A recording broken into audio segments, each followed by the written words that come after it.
Lieve meisken, wat fijn dat we hier jongen weer bij elkaar wezen kunnen. Op deze waarsdittejoen in de stille weken. Je hebben misschien jongen dat de gemeente in Tjerka weer een beetje uitbreiden is. We zijn blij dat Simone en Sophie er ik bij binnen jongen. En die zag je net, maar Jan die is er ik in Tjerka, maar die betjent de camera. Vandaag is het thema, ik hoor hier niet bij. Jezus die wordt in het huis van de hoge priester verhoord en mishandeld. En Petrus is hem gevolgd naar de binnenplaats. En hij zit bij het vuur. En hij wordt door de mensen herkend. Jij hoort ook bij hem. Maar Petrus ontkent in alle toonaarden, totdat de haan kraait. En dan herinnert Petrus zich wat Jezus heeft gezegd over verloochenen. En dan begint hij te huilen. De liefde lijkt verloren. Die rode draad. Zo kan het zomaar gaan dat je wegkijkt. Dat je wegvlucht als het te spannend wordt. In plaats van de weg te gaan die Jezus gaat, met Jezus mee. De liefde die tot het uiterste gaat. We gaan nu luisteren naar een lied van Stef Bos over Petrus.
Ik ben een man van lucht en aarde.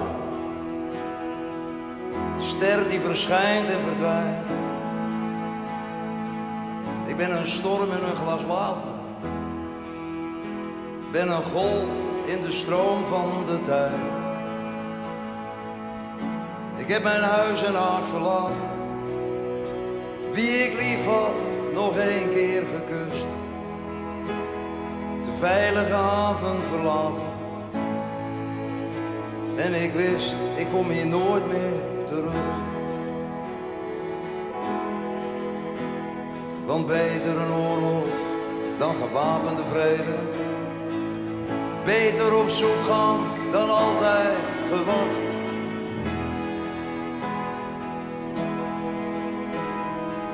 Beter gevallen dan nooit gesprongen. En beter de liefde verloren dan nooit lief gehad.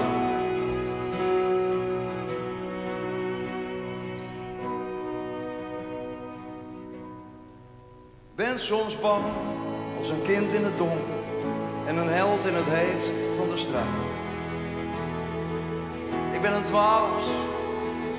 dwaas die gelooft in een wonder en in een betere tijd. Ik neem altijd te veel op mijn schouders en al maak ik niet altijd mijn woorden waar. Ik zal tot het eind van mijn dagen op de barricade staan. Want beter een oorlog dan gewapende vrede. Beter op zoek gaan dan altijd gewacht. En beter gevallen dan nooit gesprongen. Beter de liefde verloren dan nooit lief gehad.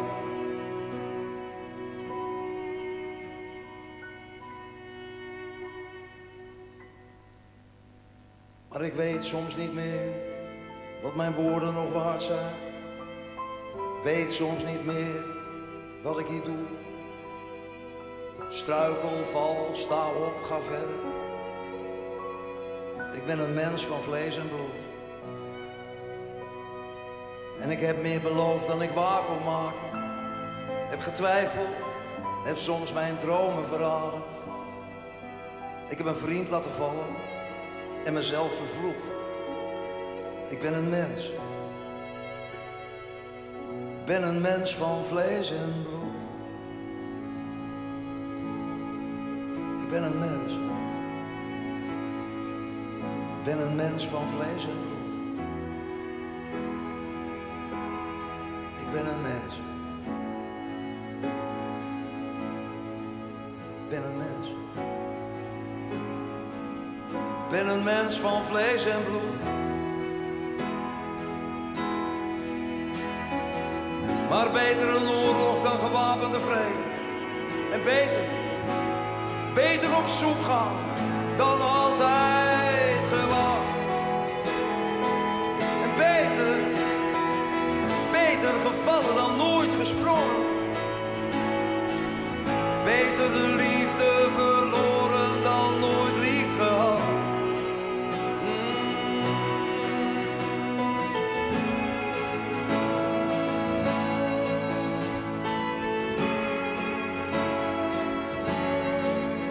Beter gevallen dan nooit gesprongen. Beter de liefde verloren dan nooit lief gehad. Ik ben een mens. Ik ben een mens van vlees en bloed.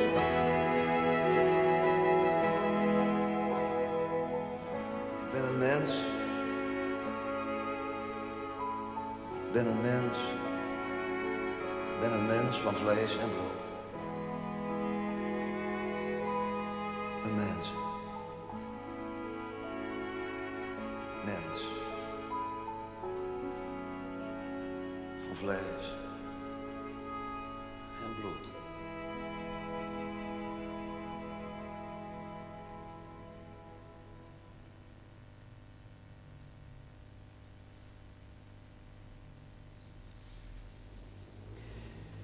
Wij luisteren nu naar het evangelie uit Markus 14. Terwijl Petrus beneden op de binnenplaats was, kwam een van de dienstmeisjes van de hoge priester voorbij. En toen ze Petrus bij het vuur zag zitten, keek ze hem aan en zei: jij was ook bij die Jezus van Nazareth? Maar hij ontkende dat en zei: ik weet niet waar je het over hebt. Ik begrijp echt niet wat je bedoelt. Hij ging naar buiten, naar het voorportaal, en er kraaide een haan. En toen het meisje hem daar weer zag, zei ze opnieuw, nu tegen de omstanders: hij is een van hen. Maar hij ontkende het weer. En al gauw zeiden ook de omstanders tegen Petrus: jij bent wel degelijk een van hen. Jij komt immers ook uit Galilea. Maar hij begon te vloeken en zwoer: ik ken die man over wie jullie het hebben niet. En meteen kraaide de haan voor de tweede keer. En Petrus herinnerde zich dat Jezus tegen hem gezegd had: voordat een haan 2-maal heeft gekraaid, zul je mij 3-maal verloochenen. En toen hem dat te binnen schoot, begon hij te huilen.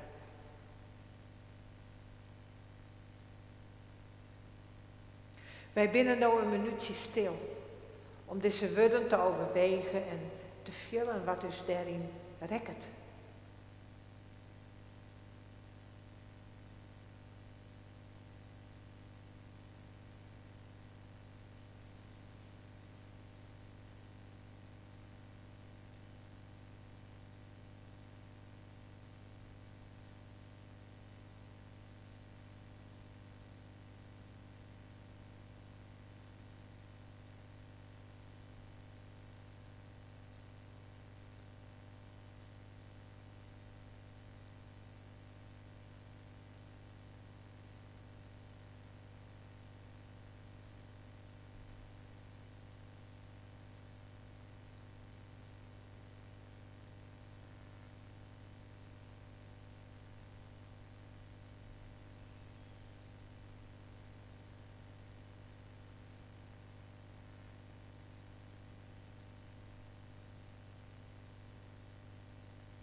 Dan willen wij maar elkaar bidden.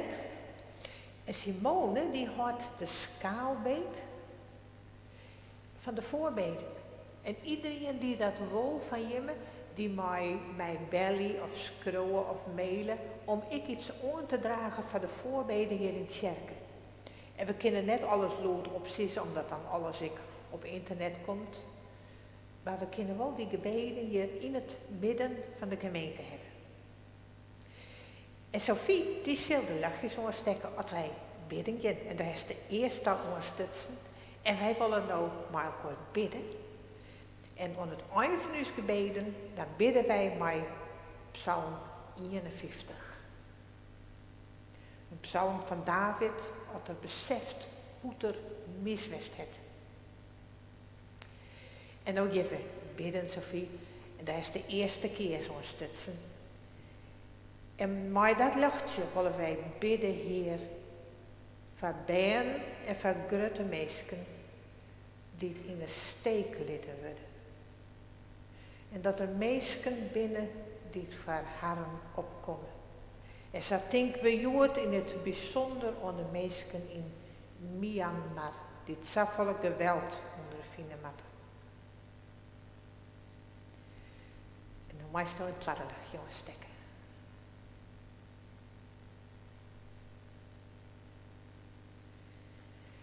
En Heer, dat lichtje steken wij aan voor alle gezinnen die het stikken binnen.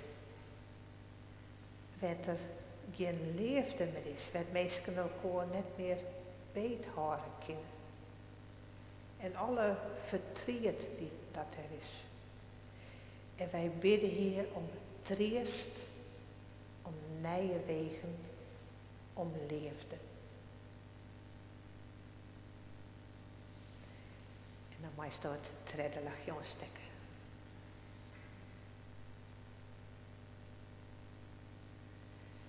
En met dat lichtje, Heer, willen wij bidden voor de aarde, voor de natuur. Heer, dat wij zwaarzaam omgaan met alles wat ons jong is. Dat we net zomaar alles opbroeken, maar dat we zeggen wat jou is jouw. Wat jou is mijlkoor jouw. Wil ons daarbij helpen, Heer. En wij bidden met de woorden van Psalm 51. Wees mij genedig, o God, trouw dat jou binnen. Neem in jouw grote erbarming mijn zonde wij.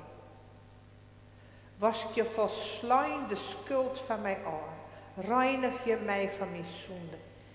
Ik weet schoon dat ik miswist heb. Mijn zonde is nooit bij mij wij. Laat mij weer van blijdschap en vreugde jaren. Laat jubel je de leer die jou brutsen hebben. Zocht net naar mijn zonde en al mijn schulden neem ze wij. Een het dat zuiver is, schep mij dat, o God. Een wisse geest wil die in mij vernijen. Verstiet mij net uit jouw mierskip en neem jouw heilige geest net bij mij waai. Jou mij de vreugde om jouw heil waarom.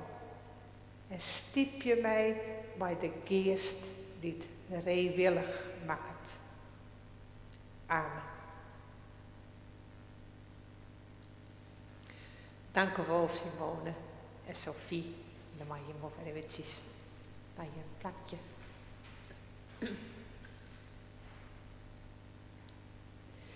En dan aan het eind van deze liedse viering wil ik je weer een vraag maken.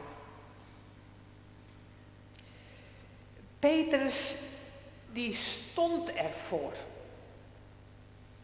Hij wilde Jezus volgen, tot het einde toe. Maar toen het erop aankwam, toen durfde Petrus niet meer. En nou wil ik jullie vragen, waar sta jij voor? En wat heb jij nodig om vol te houden? En misschien kun je daar met de Heer over spreken. En dan mogen wij gaan, ieder op onze eigen plaats in deze wereld. Met de goede woorden van God, met de zegen van God. Dat het licht van de eeuwige op jullie weg mag zijn. Dat de liefde van Christus jullie mag omarmen. En dat het vuur van de Heilige Geest jullie kracht mag zijn. Amen. Wij luisteren naar een lied. Beveel gerust uw wegen. O God.